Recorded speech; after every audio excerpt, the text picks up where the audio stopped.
Coucou à toutes. J'avais envie de vous faire une vidéo sur pourquoi être discipliné n'est pas la solution. Donc je m'appelle Elodie et j'accompagne les femmes qui pensent qu'elles ont un problème et que leur façon de fonctionner n'est pas normale. Alors, je vais t'évoquer un exemple. Si tu te reconnais dans cet exemple, probablement que la suite peut t'aider. Alors, je vais prendre un exemple concret. Disons que moi je pars du principe que tu te connais déjà un minimum, tu sais comment tu fonctionnes. Et donc tu es au courant qu'il y a des choses que tu dois faire, que tu dois faire. Tu sais qu'elles te font du bien, mais tu ne fais pas ces choses-là.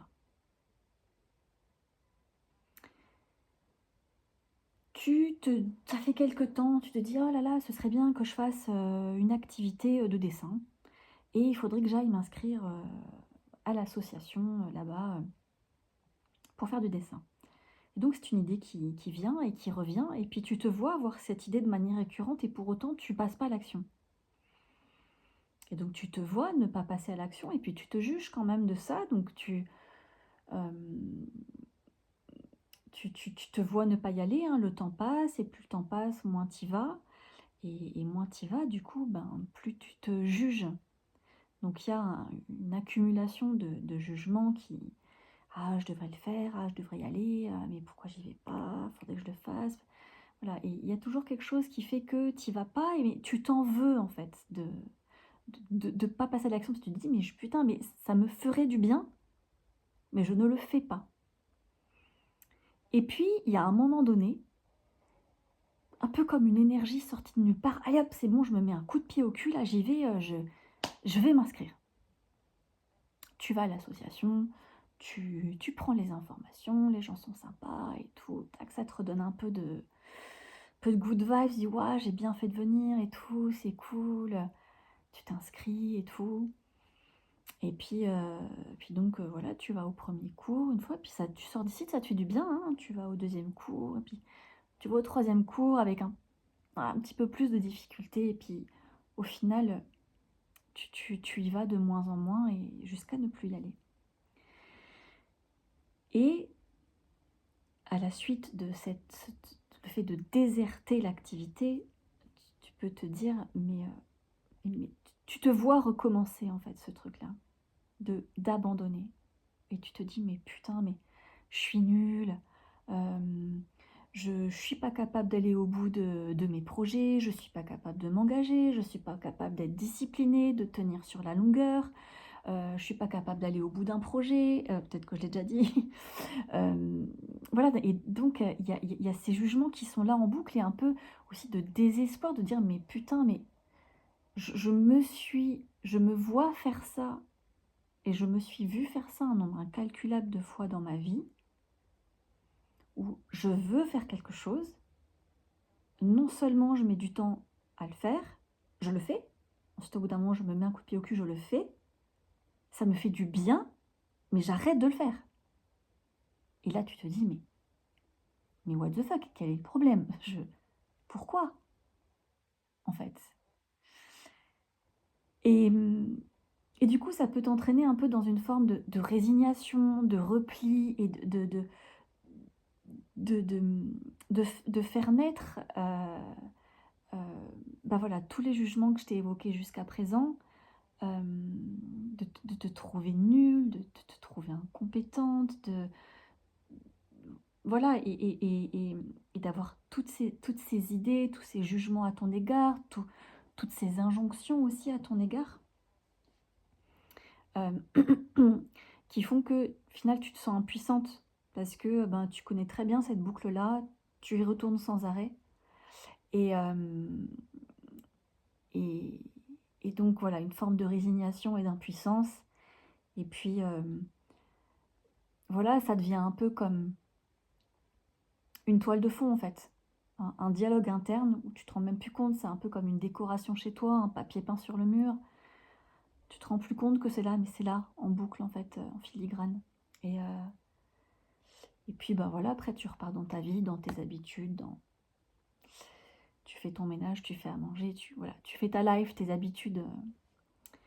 Et puis le temps passe un peu, tu retrouves un peu d'élan, et puis une envie, et puis hop, et puis ça recommence. Et, et peut-être que tu recherches du coup des méthodes de comment être plus discipliné, comment être plus structuré dans sa vie, mettre plus de méthodologie. Et, et à mes yeux, il y a une chose, une question fondamentale qu'il faut se poser en fait, rien à voir avec tout ce qui est de l'ordre de la discipline ou de la structure, c'est qui en toi prend les décisions en fait. Qui en toi,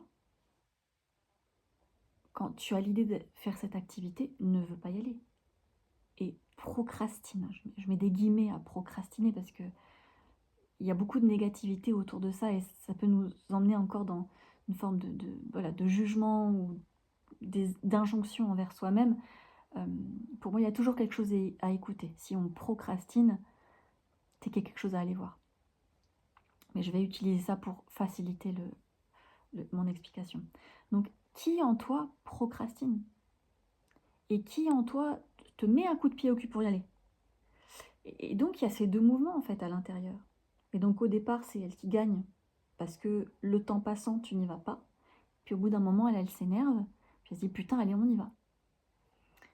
Et, et en fait, quand tu agis à partir de l'une ou de l'autre, tu agis à partir d'un manque en fait. Tu agis à partir d'un endroit en toi où il y a de la tension. C'est pas détendu en fait. Or, quand déjà tu te poses la question, mais qui en moi prend la décision? Déjà, ça te permet de faire un pas de recul. Et peut-être de constater que tu n'es ni l'une ni l'autre. Tu fais un pas de recul et tu observes. Et une des voies pour moi les plus salvatrices, douces, qui permettent d'entrer en relation avec soi d'une manière avec de la considération, de la tendresse, c'est d'aller rencontrer ce qui se passe avec curiosité. Et quand je dis aller rencontrer ce qui se passe, qu'est-ce que ça veut dire exactement? Ça veut dire passer par les sensations corporelles.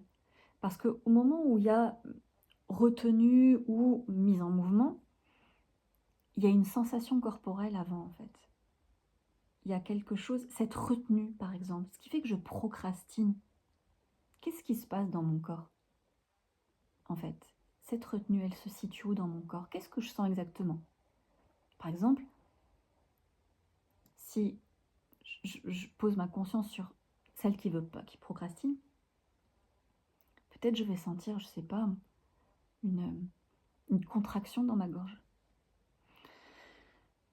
Et peut-être juste déjà rien que de m'arrêter, de m'offrir un peu de présence, juste respirer avec ça, sans même que je sache ce que c'est ni pourquoi. En fait, on s'en fout, on n'est pas là pour que ça dégage, on n'est pas là pour que ça s'en aille, on est là juste pour s'offrir de la présence et pour se foutre la paix et arrêter de se demander d'être ailleurs que là où on est en cet instant en fait. Et donc juste déjà, peut-être si je m'arrête, je vois, ah putain ouais, en fait ça me serre dans la gorge. Et puis si tu te sens disponible et que tu as envie d'aller plus loin, et ben, peut-être tu peux te questionner aussi, ah mais tiens, mais c'est quoi, comment ça fait? Ah, est-ce que ça a une texture? Tu peux te demander, tu vois, est-ce que ça a une texture, une forme, un mouvement, une couleur? Commencer en fait, et vraiment d'y aller dans l'exploration, de la curiosité, d'aller vraiment dans une totale découverte en fait. Qu'est-ce que c'est? Sans jamais chercher à rien régler en fait. On n'est pas là pour faire que cette contraction dans la gorge s'en aille. Juste, je reste avec elle comme je resterai avec un ami en peine, de la présence. Juste de la présence. Parce que tout à coup, tu tu n'agis plus depuis ce qui en toi te serre la gorge et qui fait qu'il y a une retenue. Parce que là, du coup, tu es en train de l'observer. Donc tu n'es plus, ça, on va dire que ce n'est plus elle qui est assise sur le siège de ta conscience et qui conduit la voiture. Tout à coup, elle devient passager.